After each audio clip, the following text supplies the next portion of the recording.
Bom dia! Está na hora de termos 5 minutos com Deus e que a paz do Senhor, que excede todo entendimento, esteja sobre a sua vida, sua casa, sua família e que essa mesma paz seja o árbitro do Senhor no seu coração para a realização dos seus sonhos, planos e projetos. Amém?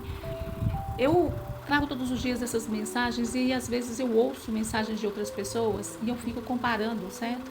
E fico vendo assim, gente, as pessoas muitas vezes vêm prometendo casa, carro, o Senhor está te dando mensagem, o Senhor está te trazendo uma palavra, o Senhor está dizendo para você que sua vida vai mudar, que você vai mudar, que você vai conquistar, que você vai adquirir, que você vai vencer. E de repente eu paro para ouvir, né, o que eu trago de mensagem e essa mensagem de hoje não tem nada a ver com essas palavras que a gente ouve tanto, que saem, né? Que as pessoas curtem tanto e se iludem tanto com elas. Não estou dizendo que não sejam palavras de Deus, algumas são, outras não. Outras são palavras que simplesmente massageiam o nosso ego. Se a gente começa a ouvir determinada coisa, a inteligência artificial vai trazer só naquele assunto pra gente e a gente começa só a ouvir aquilo. E a gente começa a entender que aquilo é uma resposta de Deus, que aquilo é uma direção de Deus e nada mais é do que inteligência artificial. E hoje, a mensagem que eu quero trazer para você é uma mensagem muito diferente dessas promessas todas que normalmente se ouve na internet. Paulo, ele é pregador e ele vai pregar para os gentios. Os gentios são as pessoas que não eram do povo de Deus, não são os hebreus, os judeus, são os outros, todos os outros, inclusive nós. E Paulo, quando ele prega, ele anuncia que Jesus salva, ele anuncia que Jesus transforma, que Jesus restaura, Jesus resgata a pessoa da vida onde está, que Jesus é luz e quando nós não andamos nele, nós andamos nas trevas, precisamos trazer nossa vida para a luz. Então Paulo, ele deixa para nós no livro de Atos, no capítulo 26, o versículo 20, ele fala assim, que ele conversa com aquelas pessoas e diz ele assim, olha, se arrependam e se convertam a Deus, pratiquem obras dignas de arrependimento. Uma palavra dessa é uma palavra muito forte, é uma palavra muito firme, é uma palavra que ela não traz para a gente uma massagem no ego, mas é uma palavra que nos traz um confronto da vida que nós estamos levando com a vida que o Senhor espera que nós levemos. As atitudes que nós temos, as palavras que liberamos, por onde nosso coração palpita, essas coisas precisam todas serem alinhadas ao plano de Deus. Nós precisamos entender que todas as coisas que nós queremos, elas precisam ser aprovadas por Deus. Deus é nosso Pai, Deus é nosso Criador. Quando nós conhecemos a Jesus, entregamos nossa vida para Jesus, nós vamos andar de acordo com o plano do Senhor. Nós não andamos de acordo com as nossas vontades, mas nós precisamos colocar nossa vontade debaixo do crivo de Deus para ver se esse é o plano dele para nós. Quando nós não conhecemos a Jesus, nós não entregamos a nossa vida para Jesus e não dependemos de Jesus, declarado com os nossos lábios, porque depender dele todos dependemos, só que umas pessoas percebem, outras não querem perceber. Então as pessoas que não querem perceber, essas pessoas elas vivem conforme os seus próprios valores e prazeres. Mas o Senhor, Ele está falando conosco, como Paulo falou para aquele povo, é necessário se arrepender e se converter.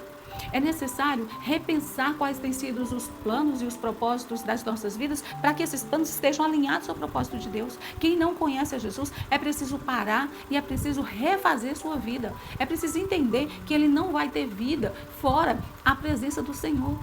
Pode estar respirando, porque até esse ar que nós respiramos, ou até esse fôlego de vida, é fôlego que o Senhor soprou na nossa narina, que não depende de nós absolutamente nada. Nós não temos capacidade para nada.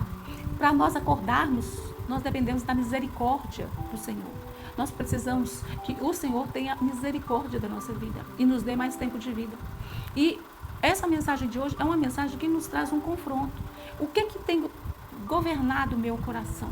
O que tem governado o seu coração? Independente se você aceitou Jesus ou não aceitou Jesus. O que é que tem governado a sua vida? Quando você dorme e você acorda, quais são os seus pensamentos? O que é que tem dominado os teus pensamentos? O que tem dominado o teu coração? Tem pessoas que elas dormem rancorosas e acordam rancorosas, dormem iradas, acordam iradas, dormem irritadas, acordam irritadas, dormem vazias e acordam vazias. Nós não podemos mais permitir que o nosso coração ande nesse lugar. A palavra do Senhor está nos dizendo: arrependei-vos e convertei-vos. Acorde enquanto é tempo, porque Jesus ele está para voltar. E quando Jesus voltar, não vai mais ter tempo de querer refazer os caminhos e correr atrás do prejuízo. Quando Jesus voltar, nós já não vamos ter mais a oportunidade de salvação pela graça, como essa salvação que nós temos hoje. Como é a salvação que Jesus conquistou para nós naquela cruz. Depois que ele voltar e que ele buscar os seus, quem for salvo não vai mais ser salvo pela graça, porque a graça não vai mais existir, vai ser pela sua própria luta e pela sua própria força. Nós não podemos perder essa oportunidade. É uma oportunidade que o Senhor conquistou para nós e nos deu como um brinde.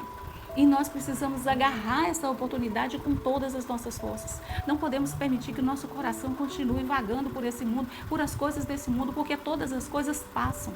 Tudo vai passar. Quando nós morremos, tudo passa, fica tudo para trás. E parece que as pessoas querem viver tudo de uma vez, só que tudo que nós vivemos aqui de uma vez é passageiro e depois vai ser prestado conta de como vivemos.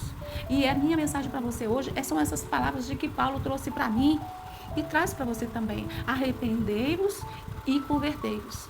Arrepende-se e converta-se ao caminho do Senhor. Se você já aceitou Jesus, não permita que seus pés vacilem. Se você não aceitou, corre para o Senhor, porque só Ele tem vida para poder te dar. Amém? Essa é a minha mensagem para você no dia de hoje e que Deus te abençoe. Que Deus sobre ti levante o seu rosto e te dê a paz.